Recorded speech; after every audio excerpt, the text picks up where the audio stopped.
Sudahkah alat dan perangkat telekomunikasi Anda terstandarisasi? Alat dan perangkat telekomunikasi yang terstandarisasi menjamin interoperabilitas dengan jaringan telekomunikasi, mencegah interferensi antar perangkat, melindungi masyarakat dari kerugian akibat penggunaan alat dan perangkat telekomunikasi. Dan berdasarkan Undang-Undang Nomor 36 Tahun 1999 tentang telekomunikasi, perangkat telekomunikasi yang diperdagangkan, dibuat, dirakit, dimasukkan, dan atau digunakan di wilayah Republik Indonesia wajib memperhatikan persyaratan teknis dan berdasarkan izin, sesuai dengan peraturan perundang-undangan yang berlaku. Inilah peran dan tugas Balai Besar Pengujian Perangkat Telekomunikasi dalam proses sertifikasi alat dan perangkat telekomunikasi di Indonesia.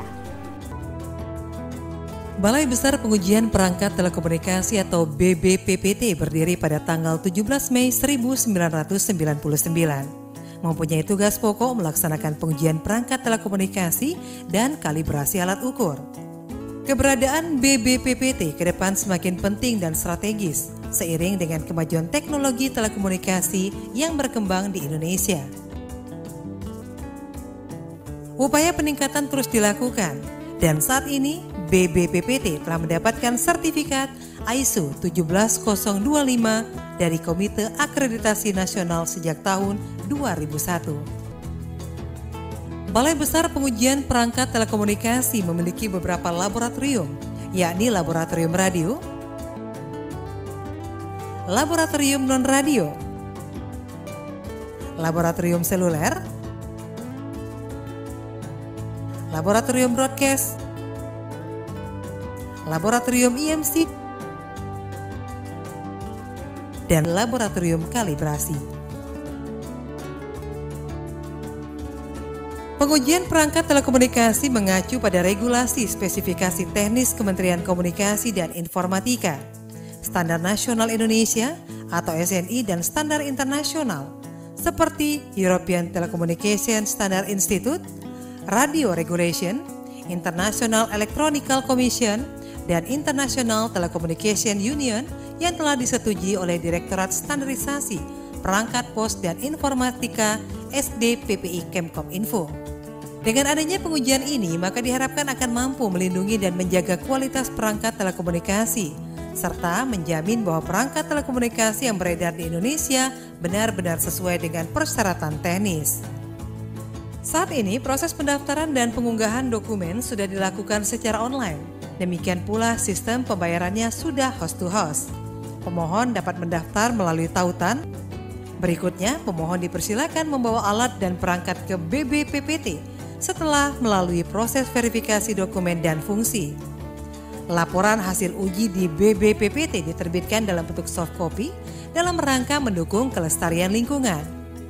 Selain pengujian, BBPPT juga melakukan dan memberikan jasa kalibrasi untuk alat ukur BBPPT sendiri, balai dan atau loka monitoring seluruh Indonesia, serta keperluan industri telekomunikasi secara umum. Di masa depan, BBPPT akan terus berinovasi dalam rangka meningkatkan dan mengembangkan layanan pengujian perangkat telekomunikasi untuk pemenuhan syarat kesehatan dan keamanan manusia. Menurut saya udah sesuai dengan prosedur, nggak ada yang kurang sih kalau menurut saya. Udah sesuai SOP, 17 hari kerja, nggak ada kendala lain. Kalau saya ngerasa memang saya belum cukup lama ya, saya terus terang mulai 2016 ya. Tapi selama dari 2016 ke 2020 saya merasakan ada improvement gitu ya. Dari prosesnya ya, yang pertamanya sistemnya masih terasa kaku gitu kan. Nah sekarang sistemnya lebih fleksibel gitu kan. Apabila sampai tadi disebutkan kan, apabila ada perubahan itu tidak perlu mengupload keseluruhan dokumen.